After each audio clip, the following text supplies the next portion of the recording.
Pakalbėkime, pratęsdami šitą temą, kurią tik direktorė lietė, bet pasižiūrėkime į ją iš didelės korporacijos, didelės įmonės perspektyvo. Klastočių prekyba turkuose, gatvėse, toj vietoj, egzistuoja labai senai. Internetas leido visą tai tvarkingai perkelti į skaitmeninę erdvę, tokiu būdu pasiekti daug didesnę auditoriją, daug didesnį kiekį žmonių, kurie gali pasimauti ant to kabliuko, bet lygiai taip pat atsirado ir instrumentų ir įmonių, kurios būtent kviečia žmonės parduoti savo prekes, pateikti tas prekes, kaip jos tvarkosi su iššūkiais, būdami dideli ir turėdami tą srautą pirkėjų, kurie pas juos ateina ir turėdami prekes, kad ta intelektinė nuosavybė nebūtų kažkur paraštėse, kad žmogus iš tiesų gautų tikrą originalią prekę, o nebūtų vieta, kur padirbinėtojai gali prekiauti. Taigi, klastotės draudžiamos, bet kaip tai užtikrinti? Vinted, vyresnioji teisininkė, dirbanti intelektinės nuosavybės ir informacinių technologijų teisės srityje, Skirmanta Balsevičienė. Skirmanta, klausome jūsų. Ačiū labai, sveiki visi. Įsipyliau vandens, nes gali būti, kad balsas pradings šiom dienom, nori kažkur dingti. Tai, kaip ir minėjo, mano vardas yra Skirmanta, aš dirbu Vinted vyresnėje teisininkė ir dirbu su intelektinė nuosavybė ir informaciniam technologijom. Ką mes galime padaryti, kad tų klastočių internete būtų mažiau. Ir aš apžvelgsiu konkrečiai, ką daro Vinted. Tai toks disclaimeris, nemanau, kad čia yra visos priemonės, kurios yra įmanomos rinkoje. Galbūt kiti rinkos žaidėjai taiko kitokias priemonės arba taiko kažkokias papildomas priemonės, bet tai grinai pasakosiu iš Vinted perspektyvos ir yra tam tikros informacijos, kurios aš dėja negaliu šiandien atskleisti, tai nepykit, jeigu prašysit kažkokių skaičių, aš jų neturėsiu. Tai iš tikrųjų, ruošdamasi šitai temai, aš galvojau, kokias pagrindinės žinutes norėčiau ištransliuoti jums šiandien ir ką prisimintumėt po mano pranešimo.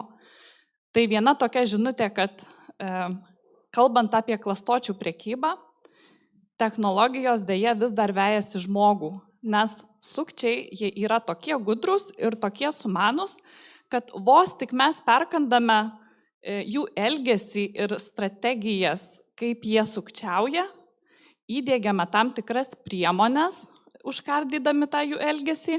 Kitą dieną klastotojas ateina su visiškai nauja idėja, su visiškai naujų būdų klastoti ir mes vėl analizuojame, kaip visa tai veikia ir vėl diegiame papildomas kažkokias priemonės, kad vėl tą naują elgesį pašalinti. Na ir antroji žinutė tai labai paprasta. Kol bus klastočių pirkėjų, tol bus klastočių ir pardavėjų. Tai labai trumpai apie Vinted, manau, kad dauguma žinote, kas tai yra. Tai yra internetinė prekyvietė, būtent vartotojas vartotojui, tai mes stengiamės tiesiog suteikti vietą žmonėms bendrauti ir prekiauti savo dėvėtais daiktais. Ir iš tikrųjų Vinted įsikūrė dar 2008 metais, kai keli draugai sugalvojo štai tokią idėją, iš tikrųjų vienai iš įkūrėjų atsidarius savo spintą ir pamačius, kad ten jau niekas netelpa, kilo idėja, kad reikia kažką daryti su tais drabužiais ir ką daryti. Na, greičiausiai būtų galima juos kažkam kitam perduoti, parduoti, išsimainyti, kad tas drabužis, kurio nenešioja, gyventų toliau antrą gyvenimą, gal net trečią gyvenimą. Tai iš tikrųjų tos Vinted pagrindinės idėjos ir tos žinutės, jos nuo tų 2008 metų iki dabar eina. Tai kad kai renkiesi daiktą, pirmiausia pagalvok, kad gali įsigyti dėvėtą daiktą, o ne naują. Ir antra žinutė, jeigu nenešioji, tiesiog parduok. Tai suprasti mastą paties Vintedo ir paties verslo, tai mes veikiame 20 valstybių, jau šiai dienai ir daugiau, įskaitant Ameriką ir Kanadą, ir mūsų narių yra 80 milijonų. Tai šiai dienai jų yra tikrai daugiau. Praeitą savaitę mes pajungėme Suomiją prie Vinted, taip kad tas skaičius yra tikrai didesnis šiai dienai. Taigi, pagalvojant apie mūsų narių skaičių, galima įsivaizduoti, kiek prekių yra platformoje. Tai tikrai ne milijonais, bet milijardais. Ir tada, aišku, mintis ateina, ar visos tos prekės yra originalios. Ir tikrai ne, nes kaip ir minėjo, klastotojai persikelia į internetą iš gatvių. Ir ten pamato visai kitus mastus pirkėjų, visai kiti pardavimo kiekiai ir tie klastotojai galvoja apie įvairiausias schemas, kaip dabar čia parduoti tas savo klastotės. Na ir prieikime prie konkrečių priemonių, kaip kovoti su klastotėmis ir ką konkrečiai mes darome. Tai galiu pasakyti, kad yra tam tikri sluoksniai tų priemonių. Tai pirmoji priemonė yra vartotojų sąmoningumo kėlimas ir švietimas. Antroji yra Vinted bendruomenės įtraukimas į platformos monitoringą ir priežiūrą ir jos švarinimą. Trečioji yra automatinės priemonės. Na ir ketvirtoji yra prekių ženklų priežiūra. Tai mes bendradarbiaujam labai glaudžiai su prekių ženklais. Na ir dabar kiekviena priemonė trumpai. Tai būtų vartotojų švietimas. Aišku, viskas prasideda nuo žmonių švietimo, jų sąmoningumo kėlimo, kas yra originali prekė, kaip jinai atrodo, kokie yra elementai originalios prekės, tada kas yra ta intelektinė nuosavybė, kas yra prekių ženklas, dizainas, kuo tai yra svarbu teisų savininkams, kiek jie investuoja į tai ir kodėl svarbu pirkti originalią, o ne klastotę. Tai visa šita informacija jau pateikiama platformoje ir žmonės tiesiog tokiu būdu gali susipažinti su mūsų politika ir suprasti, kad klastočių prekyba yra ne tik draudžiama įstatymų, bet ir netoleruojama mūsų platformoje. Bet kaip tas švietimas pasiekia narį konkrečiai, tai pasiekia per prekės įkėlimo etapą. Tai kai vartotojas nori įkelti prekę, jis paspaudžia mygtuką įkelti prekę. Na ir turi užpildyti visą informaciją susijusią su ta parduodama preke. Ir skiltyje prekės ženklas, nurodžius prekių ženklą, vėlgi mes truputį pagrumojame nariui, kad parduoti padirbinius Vinted yra griežtai draudžiama. Ir išskleidus šitą informacinį pranešimą, vartotojas gauna štai tokią instrukciją, kaip jam reikia pateikti prekę nuotraukoje, kokius elementus atvaizduoti, išryškinti, kokius papildomus įrodymus pateikti, kad esant abejoniai dėl prekės originalumo, mūsų vidinės komandos galėtų patikrinti tą prekę. Taigi be viso to, kad teisingai nufotografuoti prekę, mes prašom ir papildomų autentiškumo įrodymų, taip kad įsigijimo kvitai, dėžutės pakuotės, kuriuose buvo prekė, etiketės ir visa kita prie prekės papildoma informacija. Tada Vinted bendruomenės pastangos, kadangi turim daug milijonų narių, tai mes norim, kad ir visi nariai įsitrauktų į tą priežiūrą ir neliktų abejingi, kai pamato klastotę mūsų platformoje. Taigi matote, po kiekviena preke ir nuotrauka yra tokia vėliavėlė ir ją paspaudus kiekvienas žmogus gali pranešti prekę. Dėl bet kokių priežasčių. Galbūt tai klastotė, galbūt tai yra kažkokia nelegali prekė, galbūt yra turinys prieštaraujantis įstatymui, kažkoks kitoks turinys. Tai tikrai nariai yra aktyviai įsitraukę ir jie naudojasi šitą vėliavėlę labai labai dažnai. Taip, pavyzdys paimtas, aš gana greitai suradau iš tikrųjų, neslėpsiu šitą pavyzdį.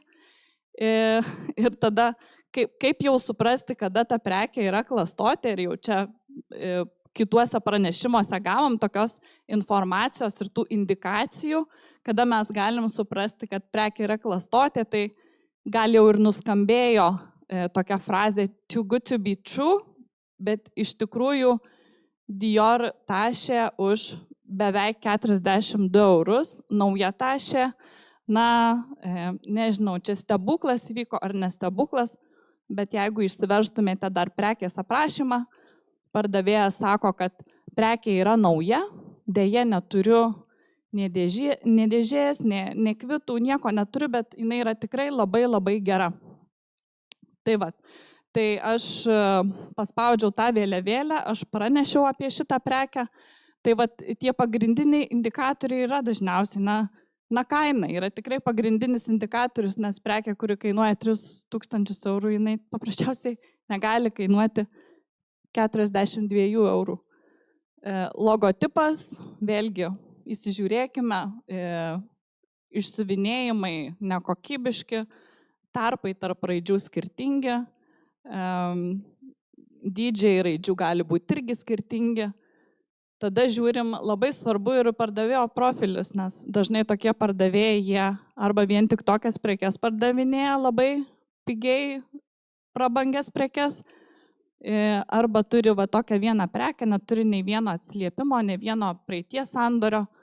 Tai iš tikrųjų pasidarykime kiekvieną savo tą background checką apie pardavėją, kai norim įsigyti brangesnę prekę už taip pigiai. Taip, kita priemonė tai yra automatinės priemonės. Ir Vinted yra prieglobos paslaugų teikėjas, tai reiškia, kad mes nesame atsakingi už tą turinį, kurį įkelia vartotojai, nes tiesiog neįmanoma kiekvienos tos nuotraukos ir kiekvienos tos prekės patikrinti, bet vis dėlto mes turime aktyviai ir greitai reaguoti į pranešimus, kurie ateina iš prekių ženklų savininkų ir iš kitų narių. Taigi, prekių ženklų savininkų patogumui mes turime tokią formą, kurią užpildę teisų turėtojai gali pranešti apie klastotės. Ir šitos formos pagalba jie gali pranešti iki 300 prekių, tai yra visai nemažai.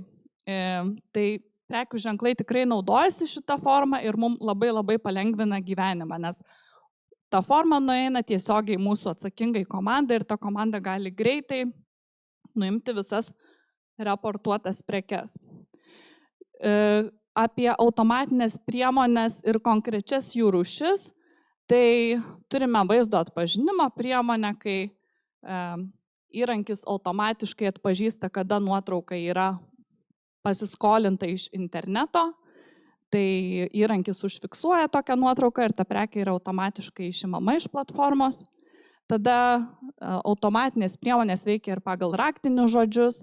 Tai fiksuoja prekių aprašymuose žodžius tokius kaip klastotė, feikas, replika, atrodo kaip, kvepia kaip, tai visi tokie žodžiai, jie indikuoja, kad prekė greičiausiai yra klastotė. Tai sistema irgi pagauna tokias prekes. Ir kompleksinės priemonės, tai jos yra gana sudėtingos, jos yra kompleksas tam tikrų elementų. Tai yra ir prekės ženklas, ir kaina, ir pardavėjo profilis, ir tos kompleksinės automatinės priemonės, jos dažniausiai įgyvendinamos rezultate mums bendradarbiaujant su prekių ženklais. Taigi, prieinant prie bendradarbiavimo su prekių ženklais, tai iš tikrųjų mes labai džiaugiamės, kad esame kelių stiprių susitarimų ir organizacijų narėmis. Tai vienas iš jų yra toks susitarimas prieš klastočių prekybą. Tas susitarimas prižiūrimas Europos komisijos ir mes, tai nariai šio susitarimo platformos ir prekių ženklai, ir mes tikrai labai dažnai susitinkame pokalbiui su prekių ženklais, apsikeičiame tam tikrą informaciją, jie pasako, kokias tendencijas klastojimo mato mūsų platformoje, mes apsikeičiame informaciją, ką mes pastebėjome, ir tokiu būdu mes galvojame, kokios tos naujos automatinės priemonės gali būti diegiamos pas mus. Ir prieš beveik metus tapome React organizacijos nariu, tai irgi organizacija, kurios tikslas yra kovoti su klastotėmis, užkardyti klastočių prekybą Ši organizacija jungia net 300 narių, taigi irgi mes labai aktyviai bendradarbiavame su pačia organizacija ir su organizacijos nariais.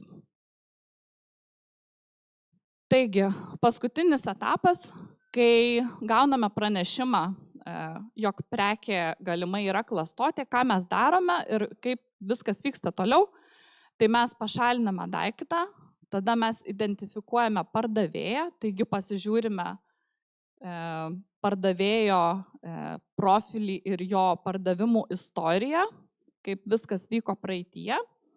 Ir tas pardavėjas arba dar paliekamas platformoje iki kito pažeidimo, arba yra pašalinamas iš platformos.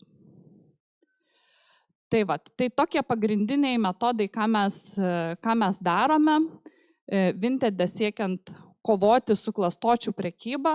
Ir galiu pasakyti tiek, kad ta kova jinai yra kasdienė, nuolatinė, nenutrūkstama. Mes tikrai daug dirbame ties tuo, labai daug žmonių dirba šitą temą. Tai grįžtant prie dirbtinio intelekto, aš norėčiau pasakyti, kad asmeniškai aš labai norėčiau, kad būtų įgyvendintas, sukurtas kažkoks dirbtinio intelekto įrankis, kuris tiesiog labai paprastai internete nuspręstų, kur prekė yra klastoti ir kur ne, ir pašalintų tas prekes. Tai čia tokia ideali svajonė, panašių įrankių jau yra, bet nustatymas klastoti ar ne vien tik tai iš nuotraukos yra labai sudėtingas. Tai ačiū labai. Jūsų plojimai Skirmantai.